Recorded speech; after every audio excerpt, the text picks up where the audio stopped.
வந்து நான் நாடகத்தில் நடிச்சிருக்கும் போது ஸ்கூல் டே ட்ராமாவில் எங்கள் மாஸ்டர் வந்து அவருக்கு என்ன ரொம்ப பிடிக்கும். அப்போது என் கூடவே வந்து இன்னொரு பையன் நடிச்சிட்டு இருந்தான் தம்பித்துறை அப்படின்னு சொல்லிட்டு. எங்கள் வாத்தியார் வந்து என்னை ரொம்ப பிடிச்சதுனால அடுத்தது வந்து ஸ்கூல் டே ட்ராமாவில் எனக்கு தான் மெயின் ரோல் கொடுக்கணும் அப்படின்னு சொல்லிட்டு ஒரு கதை ரெடி பண்ணுறாரு. அந்த கதை வந்து ரெடி பண்ணி அவங்க இந்த லீவு விட்டாங்க, ஆஃபர்லி லீவு.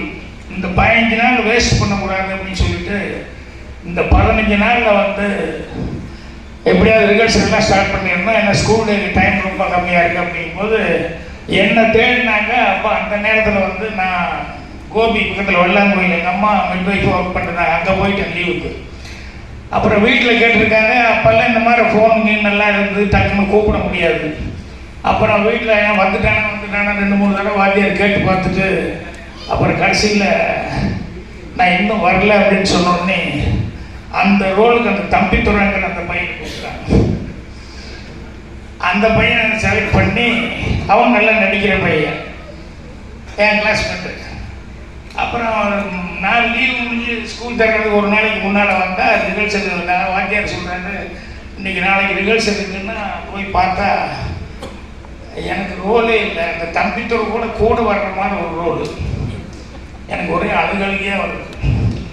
அப்புறம் வாத்தியார்கிட்ட மாஸ்டர்கிட்ட, சார் நான் ரொம்ப ட்ரை பண்ணேன்டா, நீ ஊருக்கு போயிட்டேன், என்ன இது நீ கரெக்டான கான்டாக்ட் இல்லைடா, வேறு வழி இல்லை, ரிஹர்சல் பார்த்தேன், அதெல்லாம் டைம் வேறு இல்லை, அதனால தான் தம்பித்துறை போட்டேன், எனக்கு தெரியும் நீ நல்லா செய்வேன்னு சொல்லி இருந்தாலும் நான் வந்து தம்பித்துறை போட்டேன், நீ அவனுக்கு ஹெல்ப் பண்ண அப்படிங்கிற மாதிரி சொல்லிட்டாரு. அப்புறம் வாத்தியார் சொல்லும்போது என்ன பண்ண முடியும், எனக்கு ஒரு சின்ன ரோல் தான் பரவாயில்ல அப்படின்னு சொல்லிட்டேன். என்னென்னா நான் நாடகம் நடிக்கும் போது எல்லா ரிஹர்சல் பார்க்கும்போதெல்லாம் வந்து நான் கூடவே ஏதாவது ஒன்று டைலாக் சைட்லாம் ஏதாவது சொல்லுவேன். என்னை விட சீனியராக நடிப்பாங்க சில பேர். அவன் 10th ஸ்டூடெண்ட்டாக இருப்பான், 11th ஸ்டூடெண்ட்டாக இருப்பான். அவங்க நடிக்கும்போது நான் வந்து சில நேரங்களில் வாத்தியார்கிட்ட போய் சொல்லுவேன், சார் அவர் வந்து மாமா கேரக்டர் செய்கிறார், வயசான கேரக்டர், அவன் மாமா அவர் ஏதாவது துண்டு கிண்டெல்லாம் அந்த காலத்தில் இப்படி துண்டெல்லாம் போட்டுக்குவாங்கல்ல அப்படி கழுத்து சுற்றி. ஸோ அடிக்கடி அந்த துண்டு அப்படி போட்டுக்கிற மாதிரி, கையில் ஒரு ஸ்டிக் இருக்கிற மாதிரி, இப்படியெல்லாம் ஆக்ஷன் பண்ணால் நல்லா இருக்குமே அப்படின்னு சொன்னால் இன்னும் நல்லா தான் இருக்கும் அப்படின்னு சொல்லிட்டேப்பா அவன் சொல்கிறாங்க செய்ப்பா அப்படின்பாரு.